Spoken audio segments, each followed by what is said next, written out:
Assalamualaikum warahmatullahi wabarakatuh. Selamat pagi mahasiswa sekalian. Hari ini kita akan masuk ke materi hubungan struktur aktivitas dari obat-obatan analgesik.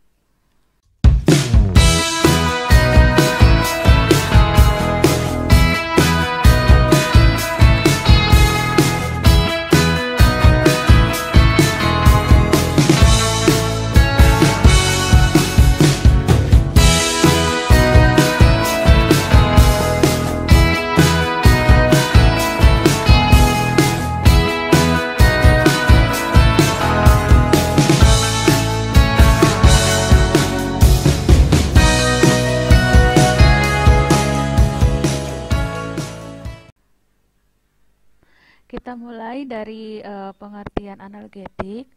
Kita ulas lagi pelajaran farmakologi kita sedikit ya. Jadi analgetika itu adalah senyawa atau obat yang dapat menekan fungsi sistem saraf pusat ya secara selektif dan digunakan untuk mengurangi rasa sakit tanpa mempengaruhi kesadaran ya. Jadi dalam hal ini analgetika hanya bekerja dengan meningkatkan nilai ambang persepsi rasa sakit ya, meningkatkan nilai ambang persepsi rasa sakit seperti itu. Jadi jika misalnya nilai ambang awalnya itu kita 1 itu sudah merasakan sakit, nah analgetika ini dia meningkatkan menjadi 2, 3 baru kemudian kita bisa merasakan sakit. Artinya apa? Jika nilai ambang tersebut, nilai ambang persepsi rasa sakit itu dinaikkan, maka secara otomatis kita tidak akan merasa sakit pada level ambang yang pertama tadi ya, yang nomor 1, tetapi nanti melewati 4, 5 baru kemudian kita akan merasa sakit. Nah, berdasarkan mekanisme kerja pada tingkat molekulnya, analgetika ini dibagi menjadi 2 golongan ya. Yang pertama adalah analgetika narkotika dan yang kedua adalah analgetika non narkotika.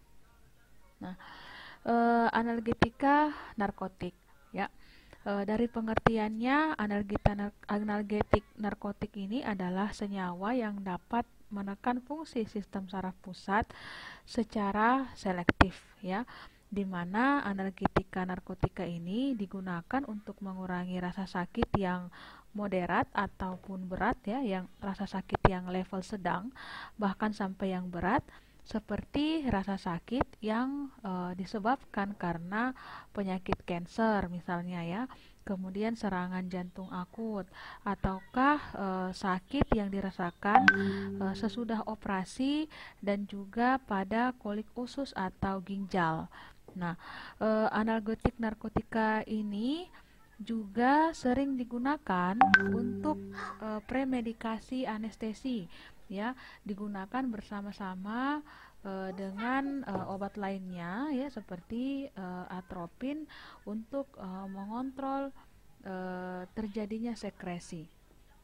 Nah, seperti yang kita ketahui bahwa aktivitas analgetik narkotik ini itu jauh lebih besar ya dibandingkan dengan golongan analgetik non narkotika ya, sehingga analgetik narkotik ini juga disebut sebagai analgetik kuat, dan di mana golongan ini ya, golongan obat-obatan analgetik narkotik ini pada umumnya itu akan menimbulkan gejala euforia sehingga kemudian banyak disalahgunakan oleh orang ya. Euforia itu artinya kayak hilang kesadaran, berhalusinasi dan sebagainya. Nah, pemberian obat-obatan secara terus-menerus ya, obat-obatan narkotik ini itu pasti akan menimbulkan ketergantungan fisik dan juga mental, atau dalam hal ini kecanduan ya. Dan ini berarti efek ini akan terjadi secara cepat, sehingga menyebabkan penghentian pemberian obat secara tiba-tiba itu akan menyebabkan yang namanya sindrom abstinence atau gejala withdrawal ya, sehingga menyebabkan apabila pasien itu kemudian kelebihan dosis, maka dapat menyebabkan kematian, karena efek samping dari analgetik narkotika ini adalah menyebabkan depresi pernafasan. Nah, Adapun mekanisme kerja dari dari obat-obat analgetik narkotik ini itu berdasarkan ya pengikatan obat dengan sisi reseptor khas pada sel dalam otak dan spinal cord ya. Dan rangsangan reseptor ini menimbulkan efek euforia dan rasa mengantuk ya. Makanya untuk obat-obatan narkotika ini memang menyebabkan efek ketergantungan, adiktif ya, euforia, yang bisa menyebabkan orang itu bisa berhalusinasi, efek rasa senang, euforia begitu ya. Orang yang depresi bisa merasa senang ya, dan menimbulkan rasa mengantuk. Nah, menurut Beckett dan Casey, reseptor turunan morfin itu mempunyai 3 sisi yang sangat penting untuk bisa menimbulkan aktivitas analgesik ya. Bisa menimbulkan efek analgesik, yaitu yang pertama adalah struktur bidang datar. Nah, ini ya reseptornya, reseptor analgesik ya. Nah, ini adalah struktur bidang datar. Nah, bidang datar ini akan mengikat cincin aromatik obat ya, cincin aromatik obat. Nah, ini adalah cincin aromatik ya, yang sikloheksan yang kemudian tertutup ya dan ada rangkapnya. Nah, itu disebut sebagai cincin aromatik ya. Dan ini terikat, cincin aromatik ini dengan permukaan datar ini terikat secara ikatan van der Waals ya. Jadi secara ikatan kimia ini tidak terlalu kuat ya untuk ikatan van der Waals. Nah, kemudian yang kedua adalah tempat anionik yang mampu berinteraksi dengan pusat muatan positif obat ya. Ya, ini tempat anionik yang kemudian dia berikatan dengan pusat muatan positif obat ya. Kita lihat di sini dari struktur obatnya, di sini kan ada muatan positif dari obat-obatan analgesik itu. Nah, di sini adalah tempat sisi terikatnya ya pada pusat muatan ini. Dan yang ketiga adalah lubang ya, ada lubang. Nah, lubang ini lubang dengan orientasi yang sesuai untuk menampung bidang ya CH2 dari proyeksi cincin piperidin ya. Ini cincin piperidin yang terletak di depan bidang yang mengandung cincin aromatik pusat dasar ya. Jadi dia akan masuk ke dalam sini, terikat ke sini ya. Jadi untuk obat-obat turunan morfin itu secara umum dari struktur obatnya dia akan terikat pada 3 bagian dari reseptor analgesik itu sendiri ya, dari permukaan datar, lubang, dan pada pusat muatan. Nah, kemudian berdasarkan struktur kimianya, analgetik narkotika itu dibagi menjadi 4 kelompok ya, yang kemudian nanti kita akan bahas satu persatu. Yang pertama adalah turunan morfin, kemudian yang kedua adalah turunan fenilpiperidin atau biasa disebut dengan meperidin, kemudian turunan difenil propilamin yang biasa disebut dengan metadon, dan turunan lain-lain. Yang pertama adalah turunan morfin ya. Jadi morfin ini itu didapatkan dari opium, yaitu getah kering dari tanaman Papaver somniferum ya, di mana opium ini merupakan golongan senyawa alkaloid yang tidak kurang dari 25 alkaloida yang ada di situ.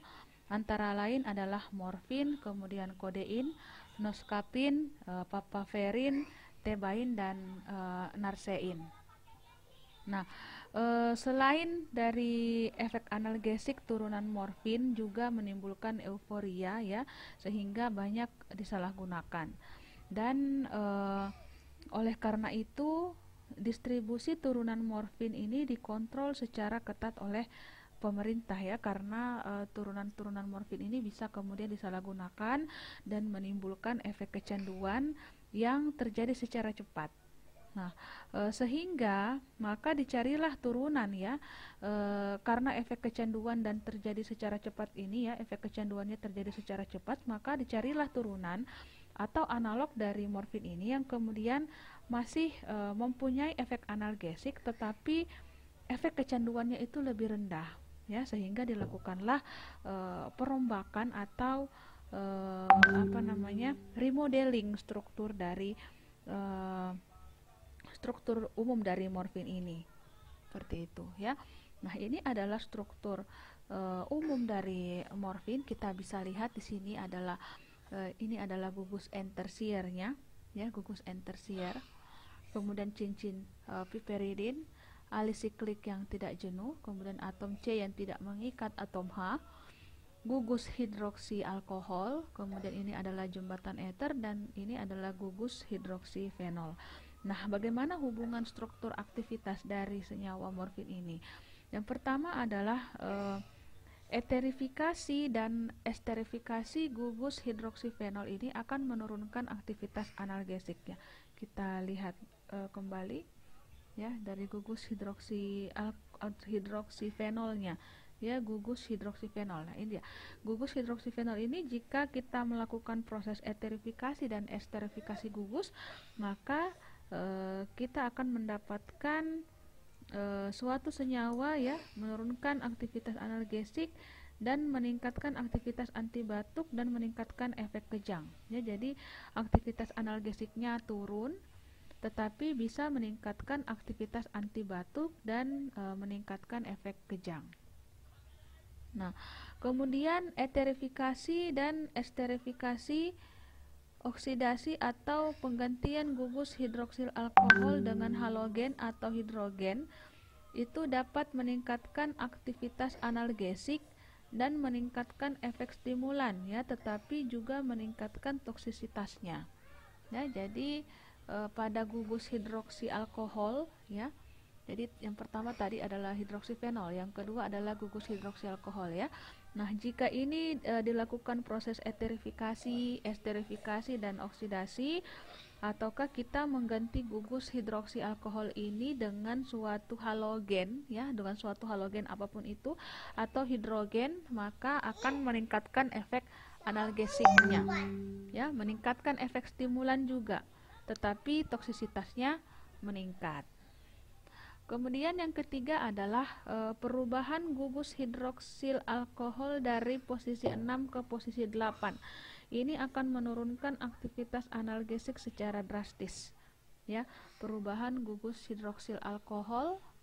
Kita lihat hidroksi alkohol dari posisi 6 ya, kita pindahkan ke posisi 8 di sini.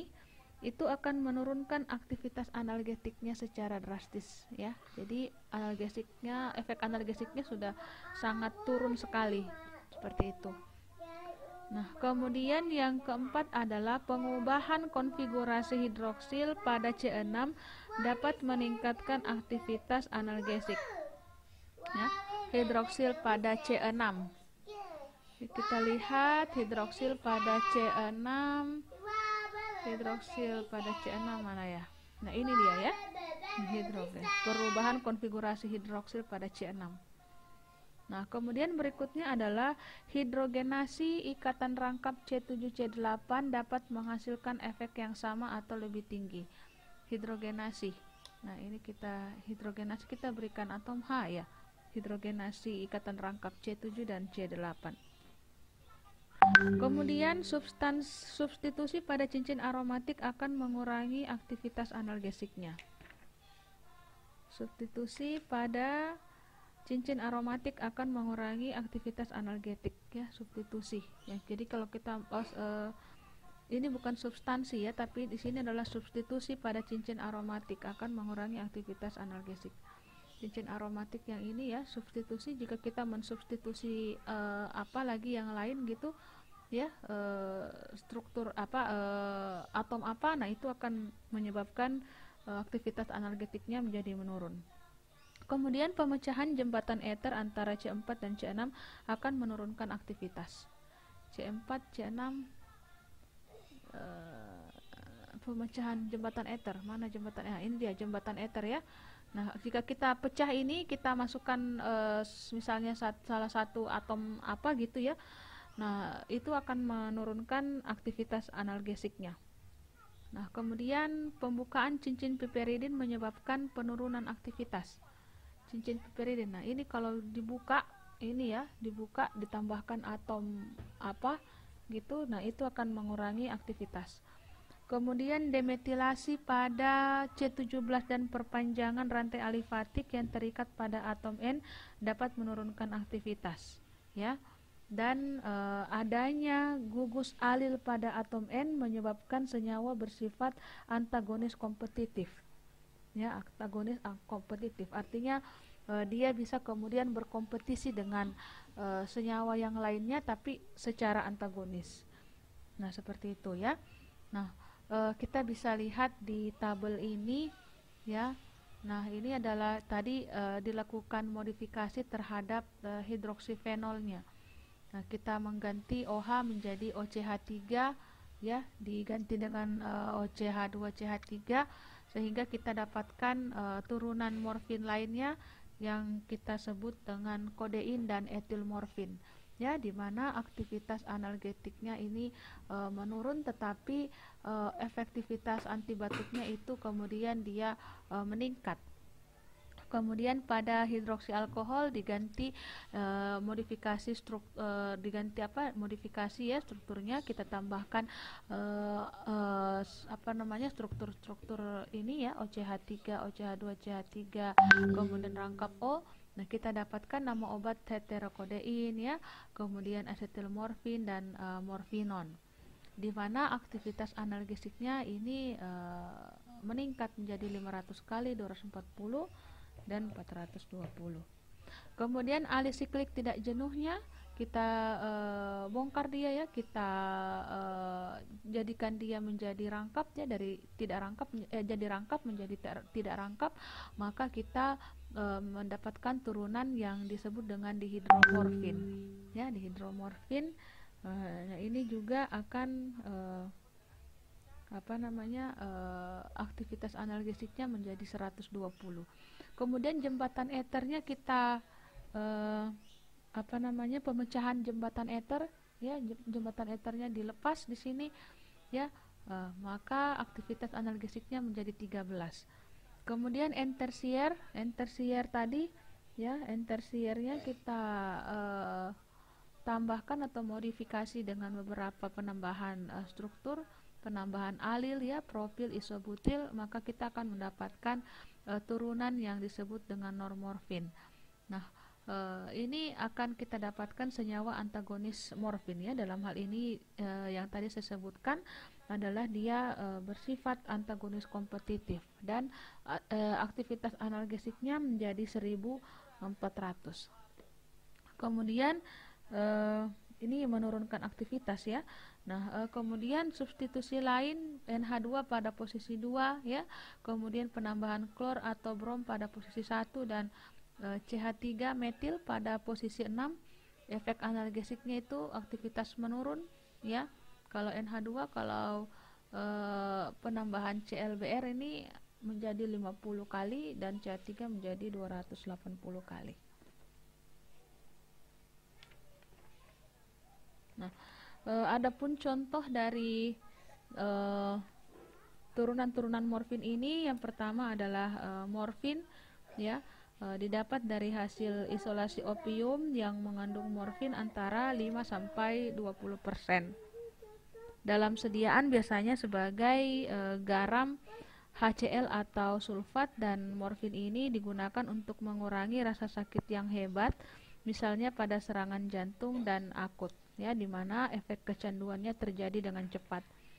Kemudian yang kedua adalah kodein ya, tadi ya kita dapatkan dari hasil metilasi gugus hidroksilfenol hidroksi ya, hasil metilasi dari hidroksifenol morfin, di mana efek analgesiknya itu lebih rendah dibanding morfin tetapi mempunyai efek antibatuk yang kuat ya. Kecanduan kodein ini lebih rendah dibandingkan morfin dan tidak menimbulkan depresi pernafasan. Kemudian yang ketiga adalah dionin, yaitu etilmorfin yang didapat dari hasil etilasi gugus hidroksifenol morfin, etilasi ya, hidroksifenol morfin, dan efek analgesiknya lebih rendah dibandingkan dengan kodein dan mempunyai efek anti batuk seperti pada kodein. Kemudian heroin ya, atau diasetilmorfin didapatkan dari hasil asetilasi kedua gugus hidroksil morfin ya, di mana efek analgesik dan euforianya itu lebih tinggi dibandingkan dengan morfin, dan kecenderungan kecanduan heroin ini terjadi lebih cepat dan efek samping jauh lebih besar daripada morfin ya, sehingga heroin ini memang sangat sering disalahgunakan dan digolongkan sebagai obat-obatan terlarang. Kemudian yang kedua adalah turunan meperidin ya. Meskipun strukturnya tidak berhubungan dengan struktur morfin, tetapi masih menunjukkan kemiripan karena mempunyai pusat atom C kuartener, rantai etilen, gugus N-tersier, dan cincin aromatik, sehingga dapat berinteraksi dengan reseptor analgetik ya. Nah, adapun kita bisa lihat di sini hubungan struktur ya, hubungan struktur dan aktivitas dari turunan meperidin. Contohnya di sini adalah meperidin itu sendiri ya.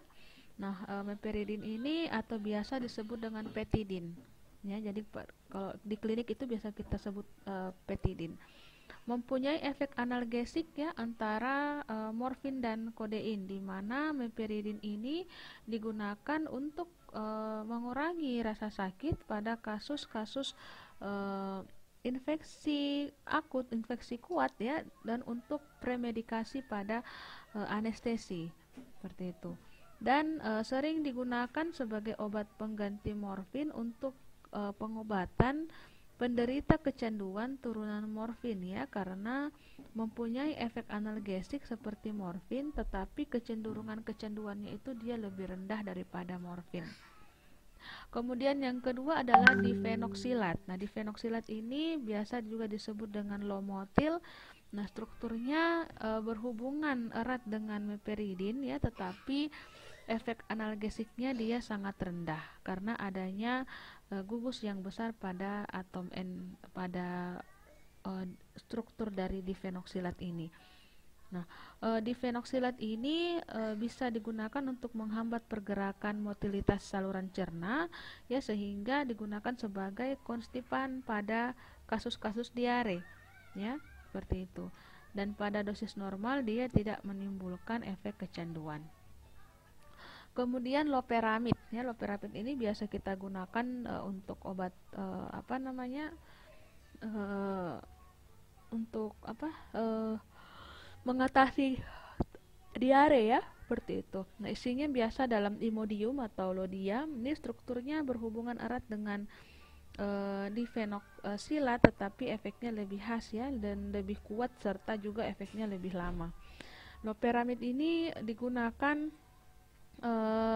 sebagai konstipan ya pada kasus diare akut dan kronik untuk mengobati terjadinya kasus-kasus diare dan kronik. Kemudian fentanil. Nah, fentanil ini merupakan analgesik narkotik yang sangat kuat ya, yang digunakan sebagai penunjang pada saat kita penunjang atau premedikasi sebelum operasi ya, pada anestesi sistemik sebelum operasi. Nah, aktivitas morfinnya ini bisa sampai 100 kali dari morfin ya, tetapi mempunyai masa kerja yang pendek, hanya 30 menit saja. Nah, kemudian sufentanil ya, sufentanil ini biasa untuk nama dagangnya itu ada Suventa ya. Sifat dan kegunaannya itu seperti fentanil, seperti itu. Kemudian yang ketiga adalah turunan metadon. Nah, turunan metadon ini bersifat optis aktif dan biasanya digunakan dalam bentuk garam HCl ya. Meskipun tidak mempunyai cincin piperidin seperti pada turunan morfin atau meperidin, tetapi turunan metadon ini dapat membentuk cincin bila dalam larutan atau cairan tubuh. Nah, hal ini disebabkan karena adanya daya tarik menarik dipol-dipol antara basa N dengan gugus karboksil ya. Nah, contohnya kita lihat ya hubungan struktur dan aktivitas turunan metadon ya. Nah, metadon ini dia R1 R2 ya. Nah, metadon ini mempunyai aktivitas analgesik 2 kali dari morfin dan 10 kali dari meperidin, ya. Dan dalam sediaan itu biasanya berada dalam bentuk garamnya. Nah, turunan metadon ini digunakan sebagai obat pengganti morfin untuk pengobatan penderita kecanduan turunan morfin karena dapat menimbulkan efek analgesik yang seperti morfin dan efek kecanduannya itu lebih rendah daripada morfin, ya. Jadi sangat baik digunakan jika seseorang itu kecanduan morfin. Jadi kita substitusi dengan penggunaan metadon. Ya, tetapi meskipun efek kecanduannya rendah, tapi dia memiliki toksisitas yang lebih besar daripada morfin, ya. Jadi sehingga penggunaannya itu harus kemudian senantiasa untuk dikontrol. Nah, kemudian yang kedua adalah propoxifen. Nah, propoxifen ini dalam sediaan biasanya sebagai garam HCl atau nafsilat, ya, yang dimana isomer yang kemudian aktif sebagai analgesik adalah isomer alfa positif, ya. Nah, sedangkan bentuk isomer alfa negatifnya dan beta di stereoisomer itu aktivitas analgesiknya rendah, ya. Untuk propoxifen sendiri, untuk isomer alfa negatifnya ini mempunyai efek anti batuk yang cukup besar. Aktivitas analgesik dari alfa positif propoxifen ini hampir sama dengan kodein, ya, tetapi efek sampingnya dia lebih rendah. Dan alfa positif propoxifen ini juga digunakan untuk menekan efek gejala withdrawal morfin dan sebagai analgesik nyeri gigi. Gejala withdrawal itu maksudnya adalah ketika kita mau menurunkan dosis secara perlahan-lahan dari suatu obat yang bisa menyebabkan adiksi atau ketergantungan, ya. Jadi tidak boleh dilakukan, jadi untuk mengatasi overdosis pada orang-orang yang sudah kecanduan itu tidak boleh langsung dihentikan obatnya, tetapi harus dilakukan secara perlahan-lahan dengan menurunkan dosisnya secara perlahan-lahan hingga didapatkan nanti dosis yang normal seperti itu, ya. Nah, alfa positif dari propoxifen ini biasa digunakan sebagai analgesik nyeri gigi, ya, nyeri gigi seperti itu. Nah, analgesik alfa positif propoxifen ini tidak mempunyai efek anti diare, ya, anti batuk dan anti piretik. Nah, kemudian turunan lain-lainnya, ya, sebenarnya di sini ada tambahan poin, ya, tambahan poin sini adalah turunan lain-lain, yaitu tramadol dan butorphanol tartrat, ya. Jadi tramadol ini paling sering kita gunakan mungkin di aplikasi klinik, ya, dengan nama dagang Tramal atau Seminak, di mana obat ini merupakan analgetik kuat dengan aktivitas 0,1 sampai 0,2 kali dari morfin, ya. Nah, jadi dia juga terikat pada reseptor opium pada sistem saraf pusat, dan efek depresi pernafasan dan kemungkinan resiko kecanduannya itu dia relatif lebih kecil, ya. Biasanya digunakan dalam bentuk, untuk disediaan itu ada bentuk injeksi dan dalam bentuk tablet, ya. Kemudian butorphanol tartrat dengan nama dagang Stadol NS, ya, merupakan turunan morfin dengan efek analgesik yang kuat dan digunakan dalam bentuk spray untuk mengatasi rasa nyeri yang sedang dan hebat. Kemudian golongan besar berikutnya adalah analgetika non-narkotik, ya. Nah, analgetika non-narkotik ini digunakan untuk mengurangi rasa sakit yang ringan sampai yang sedang saja, ya, yang sedang atau moderat, ya, sehingga sering disebut analgetik ringan, ya.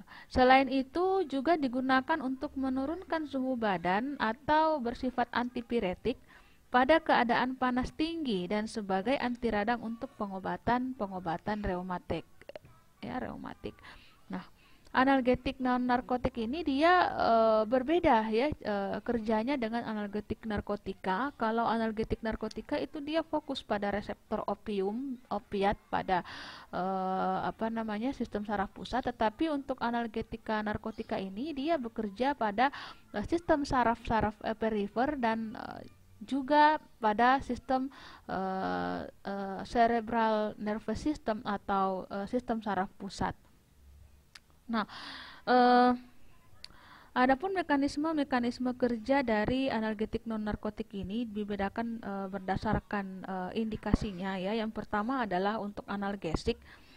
Jadi analgesik non narkotik ini bisa menimbulkan efek analgesik dengan cara menghambat secara langsung dan juga secara selektif enzim-enzim pada sistem saraf pusat yang mengkatalisis biosintesis prostaglandin ya, seperti kita ketahui adalah ada enzim COX ya atau siklooksigenase, sehingga mencegah sensitisasi reseptor pada rasa sakit atau mencegah sekresi dari mediator-mediator yang bisa menyebabkan rasa nyeri ya, seperti bradikinin, kemudian histamin, serotonin, prostacyclin ya, prostaglandin, ion-ion hidrogen dan kalium yang dapat merangsang rasa sakit secara mekanis ataupun secara kimiawi. Nah, kemudian yang kedua adalah antipiretik ya, mekanisme kerja antipiretik. Nah, analgesik narkotik ini bekerja dengan menimbulkan kerja antipiretik dengan meningkatkan eliminasi panas ya pada penderita dengan suhu badan yang tinggi dengan cara menimbulkan dilatasi pembuluh darah perifer ya. Jadi dia bisa menyebabkan vasodilatasi pada pembuluh darah perifer sehingga pembuluh darah itu menjadi melebar ya pada perifer, pada pembuluh darah tepi ya, seperti kapiler dan sebagainya ya, pembuluh darah kapiler itu, dan mobilisasi air sehingga terjadi pengenceran darah dan pengeluaran keringat, dan mempercepat mobilisasi air ya, sehingga pengeluaran keringat itu jika dilatasi pembuluh darah pada daerah perifer, dalam hal ini adalah pembuluh darah kapiler itu terjadi dilatasi, maka secara otomatis kan peredaran darah itu menjadi lebih cepat pada daerah kapiler ya, semakin banyak di situ sehingga bisa menyebabkan pengenceran darah dan mengeluarkan keringat. Nah, panas ini kemudian akan keluar bersama dengan pengeluaran keringat tersebut. Pengaruh obat pada suhu badan normal itu relatif lebih kecil, dan penurunan suhu tersebut merupakan hasil kerja obat pada sistem saraf pusat yang melibatkan pusat kontrol suhu di bagian hipotalamus ya. Jadi bagian pada otak yang berperan dalam kontrol suhu itu adalah di bagian hipotalamus, itu bagian pada bagian otak kecil seperti itu. Kemudian yang ketiga adalah dia mempunyai efek anti radang ya. Nah, seperti yang kita ketahui bahwa peradangan itu kan muncul karena adanya pengaktifan dari suatu senyawa yang disebut dengan fosfolipase A2 ya, di mana enzim yang kemudian menyebabkan pelepasan asam arakidonat itu kemudian akan diubah menjadi prostaglandin oleh prostaglandin sintetase ya. Nah, analgetik non narkotik ini kemudian bisa menimbulkan efek anti radang melalui beberapa mekanisme. Yang pertama adalah menghambat biosintesis dan pengeluaran prostaglandin dengan cara memblok secara keseluruhan ya enzim siklooksigenase yang kemudian nanti bisa menyebabkan pengeluaran mediator-mediator nyeri, termasuk dalam hal ini ada prostaglandin, sehingga menurunkan gejala peradangan tadi ya. Nah, mekanisme anti radang itu mirip dengan mekanisme anti radang dalam obat-obat kortikosteroid itu ya. Nah, mekanisme yang lain itu adalah menghambat enzim-enzim yang terlibat pada biosintesis mukopolisakarida dan glikoprotein ya, sehingga meningkatkan pergantian jaringan kolagen dengan memperbaiki jaringan penghubung dan mencegah pengeluaran enzim-enzim lisosom melalui stabilisasi membran yang terkena radang, ya. Jadi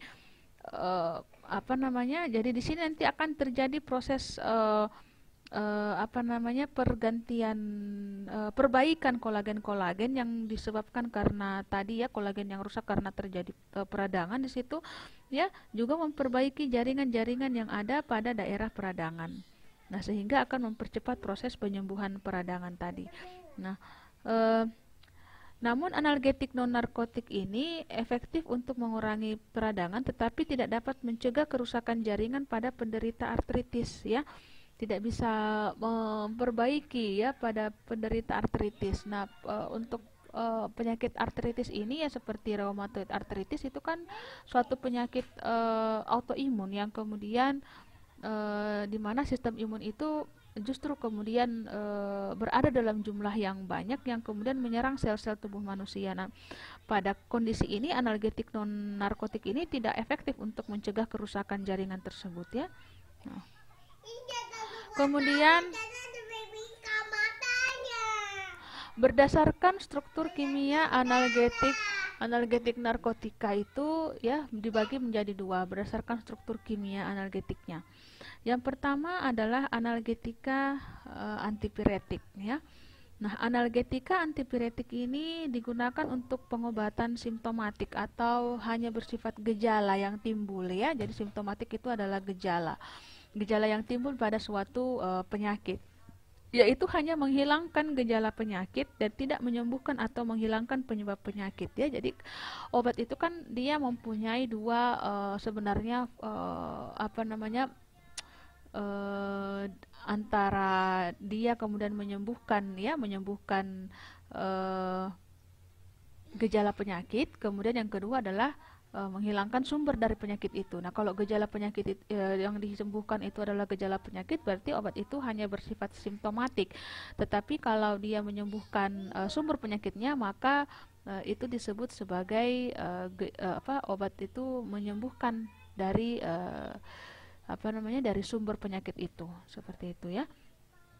Nah, berdasarkan struktur kimianya, obat analgetik antipiretik dibagi menjadi dua kelompok. Yang pertama adalah turunan anilin, ya, dan para aminofenol. Dan yang kedua adalah turunan pirazolon. Oke, kita bahas satu persatu. Yang pertama adalah turunan anilin, ya. Jadi turunan anilin dan para aminofenol ini seperti acetaminophen, ya, asetanilit dan fenacetin, mereka mempunyai aktivitas analgetik antipiretik, ya, yang kemudian setara dengan aspirin, ya, tetapi dalam hal ini mereka tidak mempunyai efek anti radang dan anti rematik. Nah, turunan ini digunakan untuk mengurangi rasa nyeri kepala dan nyeri pada otot atau pada sendi, ya, dan merupakan obat yang bersifat antipiretik, ya, atau penurun panas yang cukup baik. Nah, efek samping yang kemudian timbul dari penggunaan obat-obat ini adalah menyebabkan methemoglobin dan terjadinya dan bersifat hepatotoksik pada hati, ya, toksik pada hati. Nah, bagaimana hubungan struktur aktivitasnya? Kita lihat satu persatu. Yang pertama adalah anilin, ya. Anilin ini mempunyai efek antipiretik yang cukup tinggi, tetapi toksisitasnya juga besar, ya, karena bisa menimbulkan methemoglobin, yaitu kondisi di mana bentuk hemoglobin yang tidak dapat berfungsi sebagai pembawa oksigen, ya. Seperti kita ketahui bahwa hemoglobin itu kan dia mempunyai struktur inti hem yang di dalamnya itu merupakan struktur inti, ya. Struktur intinya itu adalah ada atom Fe di dalam. Nah, untuk atom Fe inilah yang kemudian bisa mengikat oksigen itu. Nah, jika bentuknya itu tidak sempurna hemoglobin ini, maka tidak bisa kemudian mengikat oksigen. Ya, akibatnya apa? Ya, seluruh sel nanti yang kemudian tidak mendapatkan pasok oksigen, maka bisa menyebabkan terjadinya nekrosis pada jaringan atau pada sel, ya, kerusakan pada sel. Kemudian yang kedua adalah substitusi pada gugus amino. Ini akan mengurangi sifat kebasaan, ya, dan dapat menurunkan aktivitas dan toksisitasnya. Nah, asetilasi gugus amino pada asetanilit ini dapat menurunkan toksisitas dari asetanilit pada dosis terapi yang relatif aman, tetapi pada dosis yang lebih besar itu bisa menyebabkan pembentukan methemoglobin dan akan mempengaruhi jantung, ya. Nah, eh, yang ketiga adalah turunan aromatik dari asetanilit, yaitu benzanilit. Nah, benzanilit ini dia sukar larut dalam air, ya, tetapi tidak dapat dibawa oleh cairan tubuh ke reseptor sehingga tidak menimbulkan efek analgesik, ya, karena tidak bertemu dengan reseptor analgesiknya. Sedangkan salsilanilit sendiri walaupun tidak mempunyai efek analgesik tetapi dapat digunakan sebagai anti jamur. Kemudian berikutnya adalah para-aminofenol. Para-aminofenol ini merupakan produk metabolik dari anilin, ya, di mana toksisitasnya itu lebih rendah dibandingkan dengan anilin dan turunan orto dan meta. Ya, turunan orto dan meta bisa diingat kembali lagi bagaimana posisi apa namanya ya, posisi ortometa itu, ya, ortometa para, tetapi masih terlalu toksik untuk langsung digunakan sebagai obat sehingga perlu dilakukan modifikasi struktur untuk mengurangi tingkat ketoksikannya, ya. Kemudian asetilasi gugus amino, ya, dari para aminofenol itu, ya, atau acetaminophen, ya. Jadi acetaminophen, para aminofenol itu nama struktur kimia dari paracetamol, ya. Nah, akan menurunkan toksisitasnya jika kita lakukan asetilasi gugus amino. Nah, pada dosis terapi relatif lebih aman, ya, tetapi pada dosis yang lebih besar dan pada pemakaian jangka panjang ini dapat menyebabkan methemoglobin dan kerusakan hati, ya. Ya, dengan dosis yang lebih besar, ya, biasanya untuk dosis toksik dari paracetamol itu sekitar 4 gram per hari itu bisa menyebabkan hepatotoksik, ya, jika digunakan secara terus-menerus. Kemudian yang keenam adalah eterifikasi gugus hidroksi dari para aminofenol dengan gugus metil, ya. Ini disebut dengan anisidin dan etil. Nah, maka didapatkan struktur fenitidin akan meningkatkan aktivitas analgesik, tetapi karena mengandung gugus amino bebas, maka pembentukan methemoglobin akan meningkat, ya, justru akan lebih parah lagi, ya, karena pembentukan methemoglobin akan meningkat. Kemudian yang ketujuh adalah pemasukan gugus yang bersifat polar, sehingga gugus karboksilat dan sulfonat ke inti benzen akan menghilangkan aktivitas analgesiknya, ya, jika ada pensubstitusian gugus yang sifatnya polar.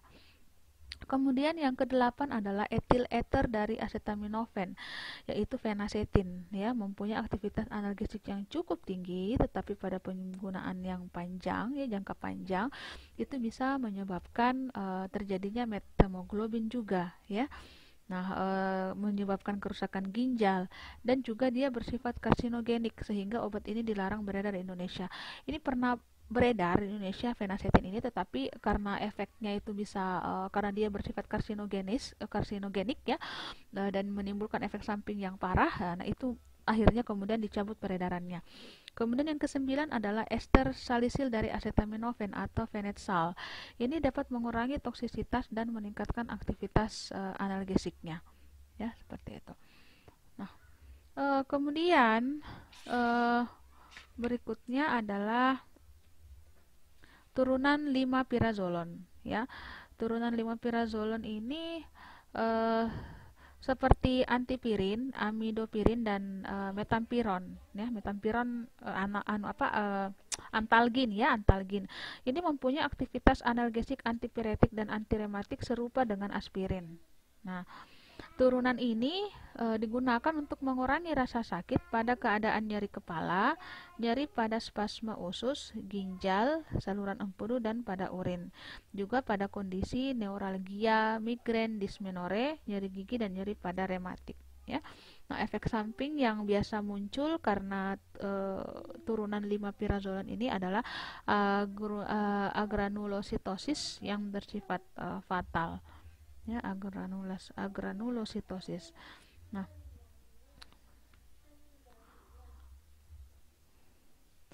Turunan-turunan dari 5-pirazolon ini yang pertama adalah antipirin ya dengan nama paten venazon.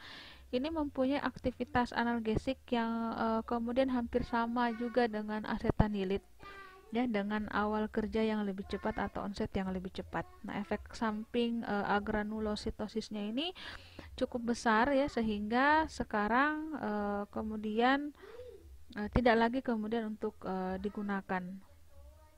Dan antipirin ini mempunyai efek paralitik pada saraf sensorik dan motorik sehingga obat ini digunakan untuk anestesi setempat atau lokal dan memberikan efek vasokonstriksi pada pengobatan rinitis dan laringitis ya atau infeksi pada laring. Kemudian berikutnya adalah amidopirin. Nah, amidopirin ini dengan nama patennya itu aminopirin ya, aminofenazon seperti itu. Nah, ini mempunyai aktivitas analgesik serupa dengan antipirin dengan onset lebih lambat dan durasi yang lebih panjang. Kemudian metampiron natrium atau dengan nama lainnya itu adalah antalgin ya, novalgin, dipiron. Nah, merupakan analgesik antipiretik yang sangat kemudian kita kenal di Indonesia ya, yang paling banyak orang konsumsi, bisa juga dikatakan seperti itu ya. Nah, absorpsi obat ini pada saluran cerna itu dia cepat dan cepat pula termetabolisme di hati. Kemudian propifenazon ya, biasa disebut juga dengan isopirin dan larodon. Ini digunakan terutama pada kasus-kasus rematik ya, untuk rematik. Nah, berikutnya adalah obat anti radang yang bukan steroid ya. Berdasarkan struktur kimianya, obat anti radang bukan steroid dibagi menjadi 7 kelompok. Yang pertama adalah turunan salisilat ya. Yang kedua turunan 5-pirazolidindion. Yang ketiga turunan asam N-arilantranilat. Yang berikutnya, yang keempat adalah turunan asam arilasetat. Berikutnya turunan heteroarilasetat. Berikutnya turunan oksikam dan turunan lain-lain. Kita akan lihat satu persatu. Yang pertama adalah turunan asam salisilat. Nah, turunan asam salisilat ini ya mempunyai aktivitas analgesik antipiretik dan juga antirematik ya. Nah, tetapi tidak digunakan secara oral karena sifatnya terlalu toksik. Nah, yang banyak digunakan sebagai analgetik antipiretik adalah senyawa turunannya, ya. Nah, turunan dari senyawa asam salisilat ini digunakan untuk mengurangi rasa sakit pada nyeri kepala misalnya ya, pada sakit otot dan pada sakit yang berhubungan dengan rematik. Nah, tetapi untuk sakit gigi ini kurang direkomendasikan ya. Nah, atau misalnya dysmenore dan sakit karena cancer karena efek analgesiknya tidak terlalu kuat. Nah, turunan asam salisilat ini seperti dengan obat-obat anti radang lainnya ini bisa menimbulkan efek samping iritasi lambung ya, tetapi ini kan bisa diatasi dengan penggunaan yang tepat yang sesuai dengan saran dari dokter dan apoteker. Nah,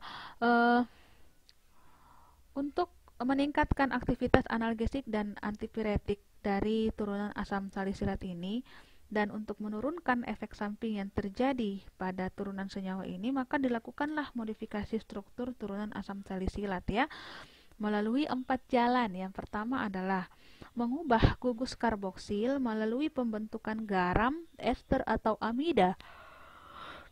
Dan turunan tipe ini mempunyai efek antipiretik yang rendah ya, dan lebih banyak untuk penggunaan setempat ya, seperti counter iritan ya pada obat-obat gosok karena absorpsinya di kulit itu lebih baik ya. Contohnya adalah metil salisilat ya, koyo salonpas itu kan metil salisilat ya. Kemudian acetaminasalol, natrium salisilat ya, magnesium salisilat dan salisilamid. Kemudian yang kedua adalah substitusi pada gugus karboksil. Contohnya adalah asam asetil salisilat atau nama lainnya adalah aspirin. Kemudian yang ketiga adalah modifikasi pada gugus karboksil dan hidroksil. Nah, modifikasi ini pada pengujian in vivo ya, senyawa ini dihidrolisis menjadi aspirin. Dan yang keempat adalah memasukkan gugus hidroksil atau gugus yang lain pada cincin aromatik atau mengubah gugus-gugus fungsional lainnya. Ya, sehingga kita dapatkan senyawa obat yang baru ya, seperti diflusinal ya, diflunisal ya, dan meseklazon seperti itu. Nah, bagaimana hubungan struktur aktivitas dari turunan asam salisilat ini ya? Yang pertama adalah senyawa yang aktif sebagai anti radang adalah anion salisilatnya ya, di mana gugus karbosilat ini penting untuk aktivitas dan letak gugus hidroksil harus berdekatan dengannya. Kemudian yang kedua adalah turunan-turunan halogen seperti asam 5-klorsalisilat yang dapat meningkatkan aktivitas tetapi menimbulkan toksisitas yang lebih besar.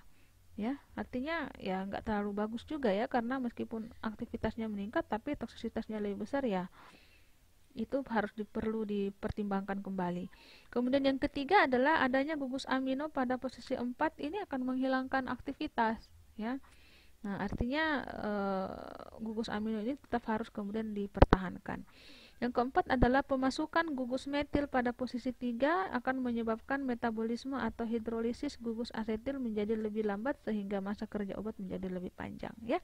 Nah, untuk penghambatan metabolisme ini justru kemudian bisa menimbulkan efek toksik ya, karena obat itu metabolismenya terhambat, maka juga proses ekskresinya juga akan terlambat ya, meskipun masa kerja obat panjang ya, tetapi juga kalau misalnya terlalu banyak yang kemudian obat ini lambat untuk di metabolisme ya, justru akan menimbulkan efek toksik juga. Kemudian yang kelima adalah adanya gugus aril yang bersifat hidrofobik ya, pada posisi 5 dan dapat meningkatkan aktivitas.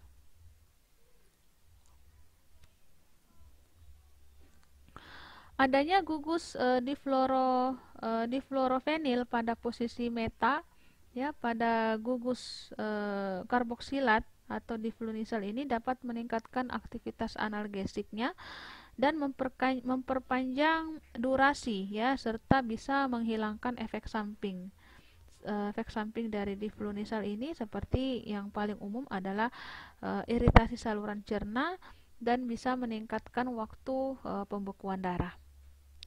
Yang ketujuh adalah efek iritasi lambung dari aspirin, ini dihubungkan dengan gugus karboksilat ya, di mana esterifikasi gugus karboksil ini akan menurunkan efek iritasi tersebut ya.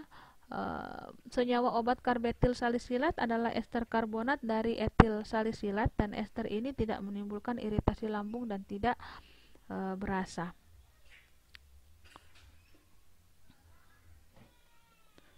Ya, jadi contoh-contoh dari turunan-turunan asam salisilat ini, yang pertama adalah aspirin ya, kemudian ada salisilamid, kemudian ada diflunisal. Nah, kemudian turunan berikutnya adalah turunan 5-pirazolidindion. Nah, turunan 5-pirazolidindion ini seperti fenilbutason dan oksifenbutason merupakan anti radang non-steroid yang banyak digunakan untuk meringankan rasa nyeri yang berhubungan dengan kasus-kasus rematik ya, penyakit pirai, gout, dan sakit persendian. Nah, turunan ini menimbulkan efek samping agranulositosis yang cukup besar dan juga menimbulkan efek samping pada lambung, yaitu iritasi lambung. Bagaimana hubungan struktur dan aktivitasnya? Ya. Nah, turunan 5-pirazolidindion ini kan mengandung gugus keto. Ya, mengandung gugus keto pada atom C3 yang dapat membentuk gugus enol aktif yang kemudian mudah terionisasi. Ya. Substitusi pada H pada C4 dengan gugus metil ini akan menghilangkan aktivitas anti radangnya. Ya, karena senyawa tidak dapat membentuk gugus enol. Nah, penggantian satu atom N pada inti pirazolidindion dengan atom O ya, pemasukan gugus-gugus metil dan halogen pada cincin benzen dan penggantian gugus N-butil dengan gugus alil atau propil ternyata tidak mempengaruhi aktivitas anti radang dan aktivitasnya itu tetap, ya. Kemudian yang keempat adalah penggantian cincin benzen dengan siklopenten atau siklopentan. Ini akan membuat senyawa menjadi tidak aktif, ya. Kemudian yang kelima adalah peningkatan keasaman, itu akan menurunkan aktivitas anti radang dan meningkatkan efek urikosurik, ya. Nah, adapun contoh-contoh dari turunan 5-furazolidindion ini, yang pertama adalah fenilbutazon, ya. Fenilbutazon ini merupakan prodrug atau praobat dalam tubuh akan mengalami metabolisme, ya. Jadi prodrug itu atau praobat ini adalah obat yang dalam fisiknya itu dia berada dalam keadaan yang tidak aktif, ya, tetapi kalau sudah di metabolisme maka dia akan menjadi suatu metabolit aktif, ya, menjadi dalam hal ini fenilbutazon menjadi oksifenbutason yang kemudian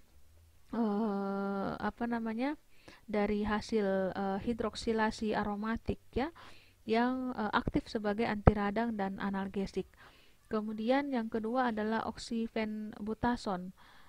Oksifenbutason ini menimbulkan efek samping iritasi lambung yang lebih rendah dibandingkan dengan fenilbutason.